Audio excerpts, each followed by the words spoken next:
இன்றைக்கி நம்ம வேர்ல்பூல் பிராண்டில் ரிலீஸ் ஆகிருக்க சிங்கிள் டோர் ரெஃப்ரிஜரேட்டர் தான் பார்க்க போகிறோம். அதுக்கு முன்னாடி நம்ம சேனலை சப்ஸ்கிரைப் பண்ணாதவங்க சப்ஸ்கிரைப் பண்ணிக்கோங்க.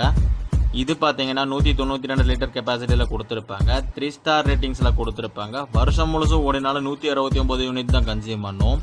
இது ஆட்டோ டீஃப்ராஸ்ட் டெக்னாலஜியோட கொடுத்துருப்பாங்க. கொஞ்சமாக ஐஸ் ஃபார்மேஷன் ஆனாலே ஆட்டோமேட்டிக்காகவே டீஃப்ராஸ்ட் பண்ணிக்கும். நம்ம எந்த ஒரு பட்டனை கொடுத்து டீஃப்ராஸ்ட் பண்ணணும்னு அவசியமே கிடையாது. கண்ட்ரோல்ஸ்லாம் பார்த்தீங்கன்னா ஃப்ரண்ட்லேயே கொடுத்துருப்பாங்க. கண்ட்ரோல் பண்ண ரொம்ப ஈஸியாகவே இருக்கும். இதில் கொடுத்துருக்க கிளாஸஸ்லாம் பார்த்தீங்கன்னா ரொம்ப குவாலிட்டியாகவே கொடுத்துருப்பாங்க. டஃப் அண்ட் கிளாஸ்ன்னு சொல்லுவாங்க. டோரில் மொத்தம் 4 ஷெல்ஃப் வச்சுருப்பாங்க. நிறையா மசாலா ஐட்டம்ஸ் வந்து ஸ்டோர் பண்ணி யூஸ் பண்ணிக்க முடியும். இதோட டிசைனும் பார்த்தீங்கன்னா ரொம்பவே கிளாஸியாக சூப்பராக கொடுத்துருப்பாங்க. இதோட விலை பார்த்தீங்கன்னா 16,000 ரூபாய் வரும்.